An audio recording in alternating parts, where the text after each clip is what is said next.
retorno. Eu estou acompanhando esse movimento desde aquele episódio do Camburão. Aquilo já foi uma tragédia que não podia ter acontecido. Sujeitado os deputados da bancada a um vexame desse. Isso vai ser uma marca para o resto da vida. Tem a bancada do Camburão.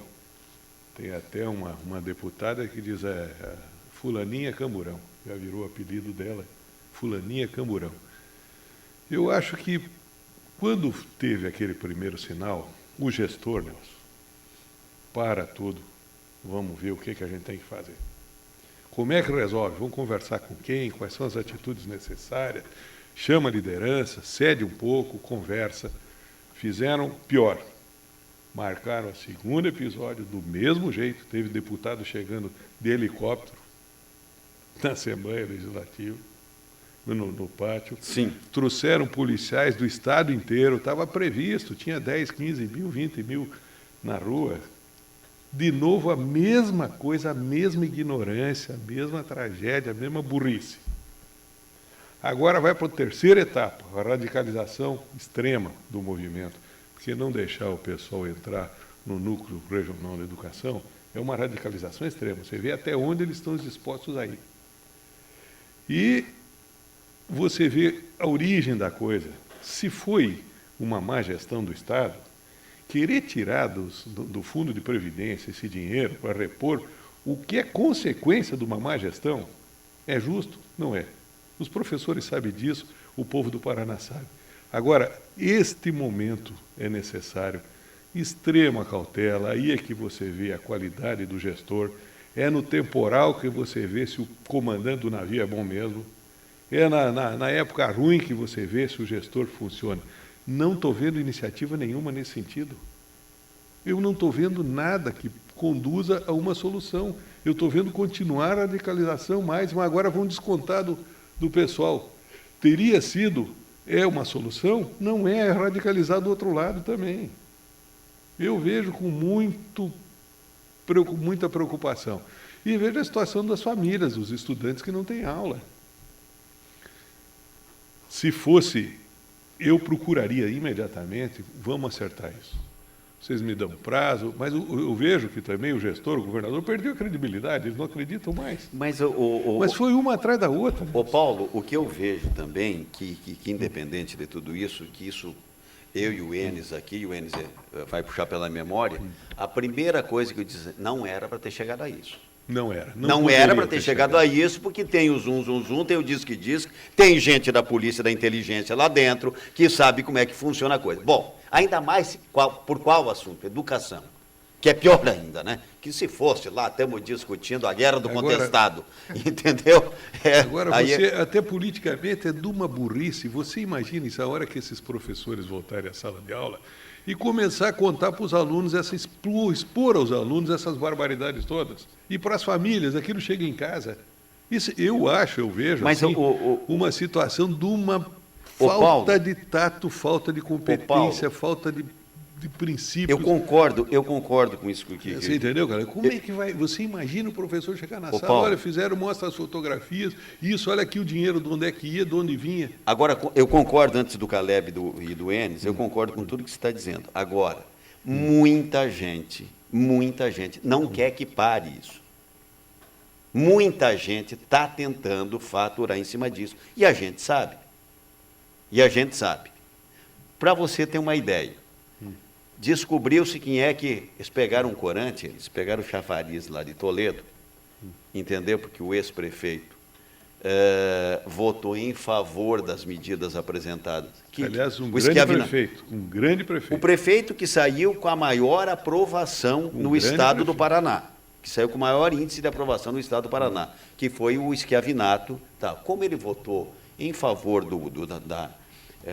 da mensagem do governador Beto Richa, eles pegaram um corante lá e colocaram na praça. E ficou uma discussão. Se era bonito, se é bom utilizar o equipamento público para botar um corante vermelho, para dizer que está tingido de sangue, aquela coisa toda, e a cidade começou a discutir, sem muitas conclusões a respeito disso e tal. O que se descobriu é que de professor não tinha ninguém fazendo isso.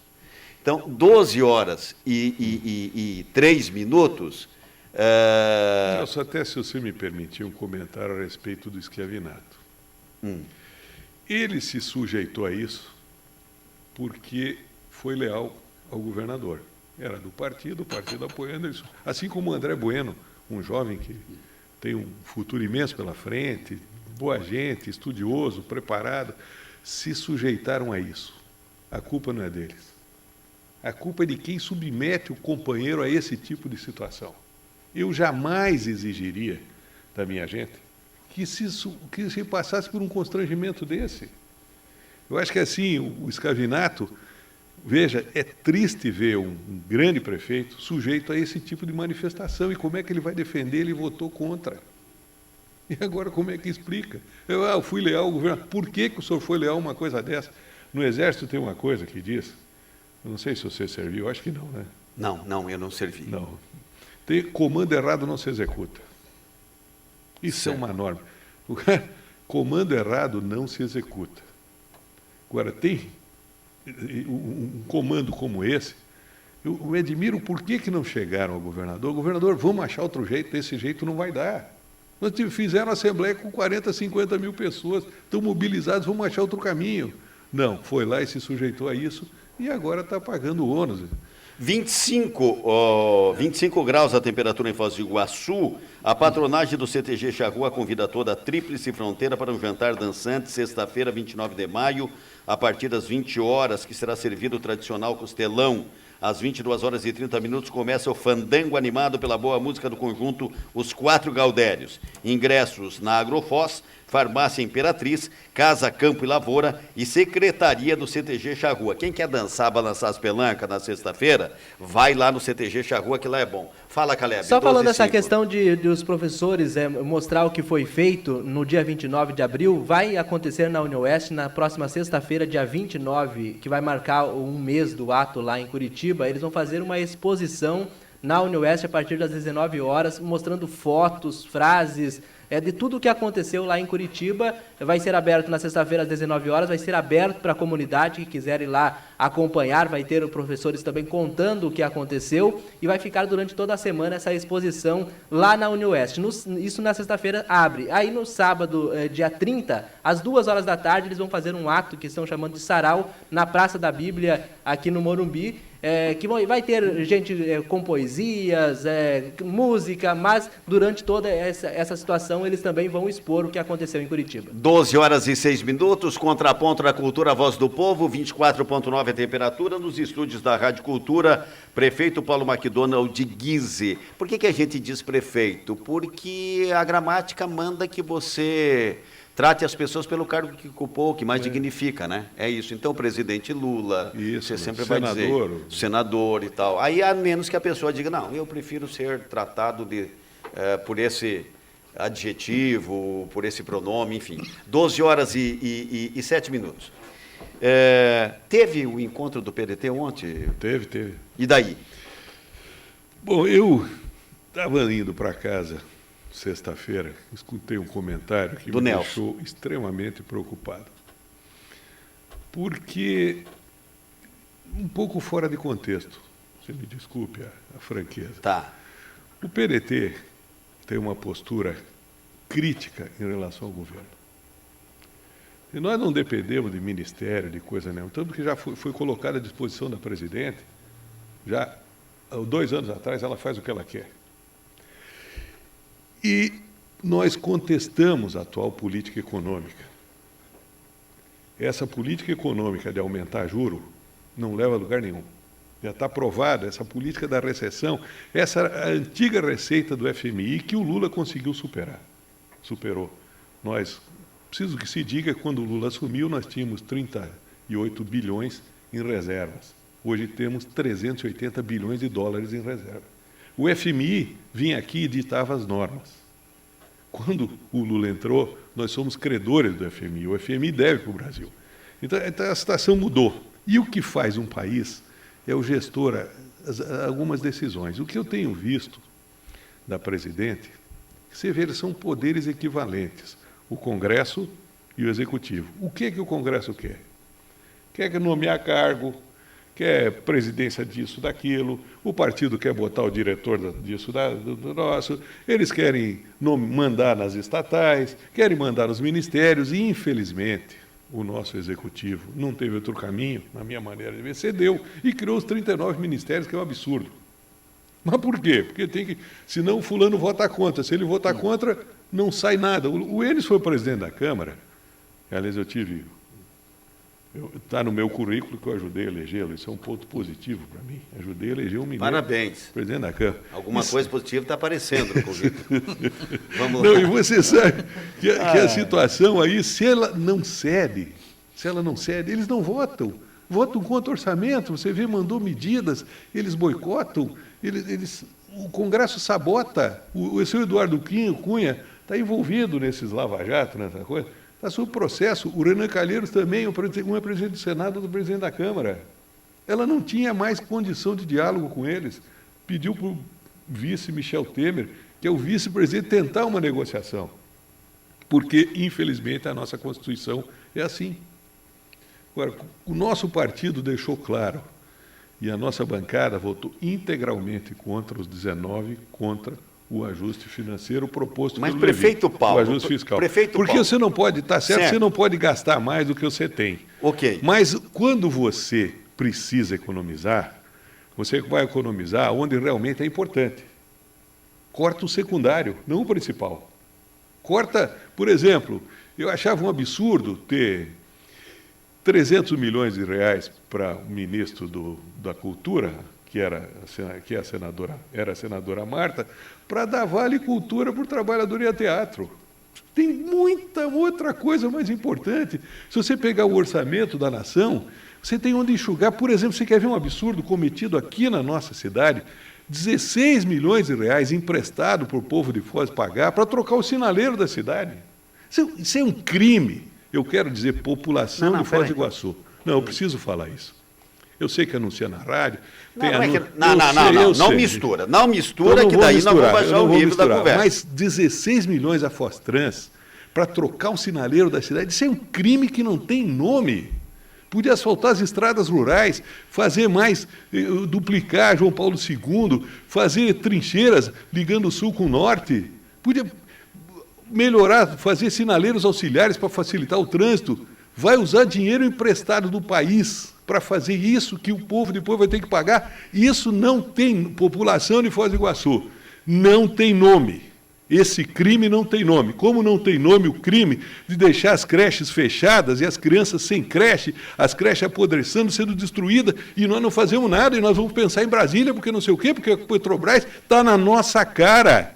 Está na nossa cara. Como foi a despesa do hospital, custava 3,5 milhões por mês, está custando 5,5 confessado por eles, e que foi para 7, na nossa cara, e nós não fazemos nada. Como é um absurdo fechar o laboratório municipal, que está, como um absurdo esse viaduto, custar 8, 9 milhões, que era para sair de graça, e nós não fazemos nada. Então, a gente...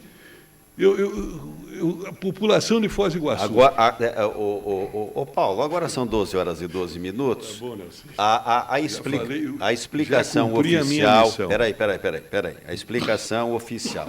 Eu acho que nós não podemos misturar, e porque nós estamos aqui do lado do prefeito Paulo, colocar algumas coisas que eu não diria que ele falta com a verdade, mas não expressa a realidade em si.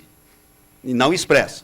Não adianta tentar debochar que não expressa a realidade. E eu acho que eu tenho obrigação de pegar e orientar o público de Foz do Iguaçu nesse sentido. Eu sei que o Paulo é veemente, ele cobra e tenta, não colou nos 8 anos dele qualquer pecha de desvio de dinheiro, de coisa parecida, de malversação do dinheiro público, que eu tenho cansado de elogiar o prefeito Paulo. 16 milhões. A menos que se prove o contrário, é dinheiro do PAC, do governo federal, que serve para isto que o Fostrans contratou. Ou devolve, ou não pega, ou não vem o dinheiro. Então, não dá para pegar este dinheiro e fazer essas obras que são necessárias em Foz do Iguaçu, que eu acho um absurdo, o viaduto que não termina, que eu acho uma série de situações que não coloca. Gastou do hospital. O hospital gastava um pouco menos de 3 milhões de reais, que era dinheiro que ia para o hospital. Porém, O serviço todo que era feito em laboratório ia na conta da saúde do município. Fez-se, digamos assim, comissões de nível municipal, estadual e federal. Chegaram à seguinte conclusão: se você não somar o dinheiro que vai para laboratório e outras despesas, custa 3 milhões o hospital, senão ele custa 5. E o hospital estava custando com a fundação 2 milhões e meio a mais, estava custando 7 milhões e meio, e é o dinheiro que nós estamos todos os dias aqui, ou vez por outra, dizendo: quando volta, o que vai acontecer, Ministério Público vai tomar providência. Por quê? Porque essa é uma verdade que essa é insufismável, porque concordou a comissão do município, do Estado e federal, que chegaram a essa conclusão. E, nesse momento, o índice de satisfação, quando era do tempo do prefeito Paulo McDonald, no Estado, era muito próximo de 100% o índice de satisfação do atendimento das pessoas que iam ao hospital municipal. Neste momento, felizmente, não é muito diferente, em que pese o município tenha perdido, vamos dizer assim, interrompido o atendimento em algumas áreas que foram para o Hospital Costa Cavalcante. 12 e 15. Tá, mas eu quero saber o que o PDT vai tomar em relação a essa situação. Porque a gente diz assim, Paulo, o presidente Lula fez. É verdade. Tá? Então foi a Dilma que estragou tudo? Olha, eu já disse, o nosso Congresso Nacional, e se a gente olhar mais profundamente, nós não temos feito o nosso serviço como cidadão de eleger gente séria, competente, como os deputados. Infelizmente, os deputados que estão lá procuram interesses pessoais, a grande maioria, e são poucos os bravos, os que enfrentam. Agora, o PDT está fazendo outra coisa aqui também, Nelson. O PDT está entrando. Você disse que o laboratório não estava no hospital que atendia a rede inteira. Os funcionários do Laboratório Municipal de Foz do Iguaçu, criado na nossa gestão, que são concursados e que faziam 80, 90 mil exames mês, que o exame tinha um grau de confiabilidade próximo de 100%, foram transferidos a outros setores, estão custando a mesma coisa para a população de Foz do Iguaçu, sem fazer nada, jogando para lá e para cá. E trazido uma empresa de Pato Branco e entregue o laboratório municipal terceirizado. Laboratório terceirizado não é muito difícil funcionar, porque os custos são elevadíssimos, e nós conseguimos uma redução de custo e atendia o hospital e atendia a rede inteira. Quanto ao PAC, Nelson, o PAC é dinheiro emprestado, Nelson. Sim. Dinheiro que o povo, esses 16 milhões, o povo vai ter que devolver com juros e correção monetária, para trocar o sinal. Isso é um crime que não tem nome. Eu gostaria, você é um homem consciente, tem visão de jogo, eu gostaria de te mostrar com números, com detalhes, com calma, não agora aqui, a barbaridade que está sendo cometida contra a Foz do Iguaçu. Isto é uma barbaridade. Entendeu? O nosso PDT... Olha, deixa eu falar uma coisa aqui do trânsito. Em relação a trânsito, vai dizer aqui o Nelson Rodrigues aqui, que vocês podem encontrá-lo na Padre Bernardo Platz. É o seguinte, se criou uma verdadeira indústria de multa, que deve multar, que é aquele que está, e eu não vejo resolver a qualidade, tá? Já disse isso também no ar e repito e aproveito aqui a oportunidade para dizer isso. Vou aproveitar a referência da Cida Costa, grande jornalista, ela lembra bem que quando eu entrei na prefeitura, em janeiro de 2005, uma das primeiras medidas foi desligar a indústria da multa, que você não andava nessa cidade sem ter um pardal, uma coisa para te tomar o dinheiro. Era uma louco, lembra, Cida? Era uma louco, não lembra? Prefeito, não, se você não lembrar. Sim. Essa questão mandei desligar. Agora eu estou vendo tudo igual. A indústria da multa prefeito, de novo. Qual é a linha aí da indústria da multa e da realmente conscientização do trânsito? Porque é difícil de separar uma coisa da outra, porque né? Que não tem outro jeito senão multar. Quando nós reduzimos, quando nós tiramos os pardais, ficaram só nos sinaleiros, que a sinaleira é fundamental. Quando nós reduzimos, houve uma redução significativa e incrível do número de acidentes. Mas de mortes não, prefeito. acidentes e Mortes mortes. Eu no tenho trânsito em Foz do estatística, Iguaçu. você pega para o engenheiro Ali, ele mostra as reduções que nós conseguimos. Logo em 2005, quando nós desligamos essa indústria da multa, foi uma coisa extraordinária. Reduziu mesmo o número de acidentes, o número de feridos e o número de mortos. Porque o pessoal andava preocupado, de repente tem um sinaleiro, um pardal tomando dinheiro. Aquilo dava uma tensão nervosa. Eu, até um colega seu, radialista de Cascavel, me disse, eu não vou mais para Foz. Por que você não vem mais? Porque vá para Foz e leve uma multa. Porque o cara vinha e não tinha mais jeito. Então, existem medidas de trânsito, se você quer. Aliás, o trânsito é um problema seríssimo, porque ele dá consequência direta no hospital. E as motos? E nós vamos ter que fazer mesmo um estudo profundo. O que nós precisamos fazer para reduzir acidente de trânsito? Esse é o sentido da coisa. Não é botar pardal para quem ultrapassar a velocidade e ser multado, não. O que nós precisamos realmente fazer para não reduzir o número de acidentes, reduzir o número de feridos? E existem soluções no mundo de várias maneiras, e nós vamos buscar isso, nós não vamos inventar a roda quando ela já está funcionando em outros lugares. 12h19, a conversa aqui com o Paulo, dá para ir até 5 da tarde, perder o ônibus, mas aí o tempo avança. Enes, pergunte. Eu vou ter que voltar ao governo do Estado. Eu tinha uma pergunta aqui para o Paulo, e mesmo fora do contexto, Certo. vocês já estão nos pardais, eu vou voltar lá atrás, nos periquitos. Não, é que tem um pardal ali na Avenida Paraná, tem dois ali que está multando a TAM e a Gol. Olha, é para dizer o seguinte, quando a Assembleia Legislativa aprovou a mudança no fator previdenciário, autorizou o governador Beto Richa a quebrar o cofrinho dela, e ele quebrou.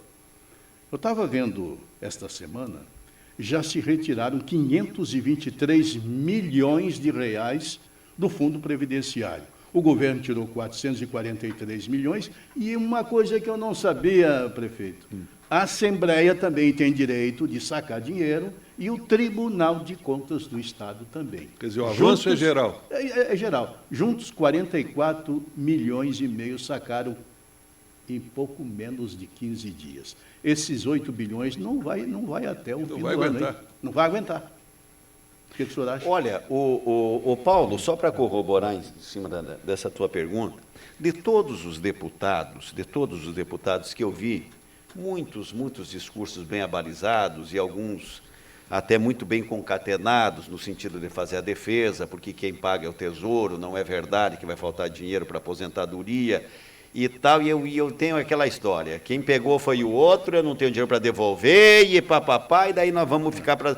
E as calendas do tempo vai consumindo aquilo.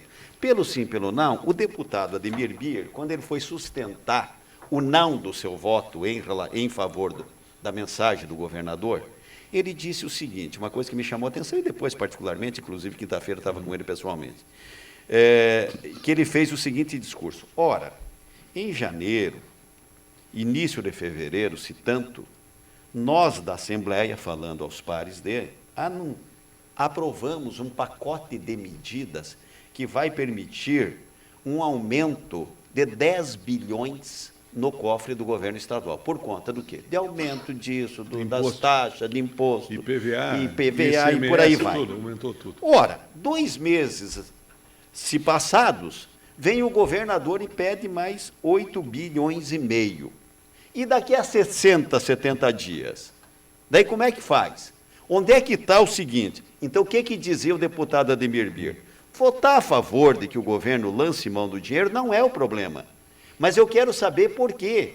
Onde vai voltar? Para que precisa isso? O que nós estamos vivendo? Qual é a necessidade real de aprovar nesse momento? E disse o seguinte, por isso eu não aprovo. E eu achei aquilo coerente. O Ademir, de muita coerência. coerência. É um deputado muito coerente. Eu achei de uma coerência grande aquilo. Bons representantes do oeste do Paraná. Tá. Ô Paulo, vamos terminar a conversa ou você vem de novo?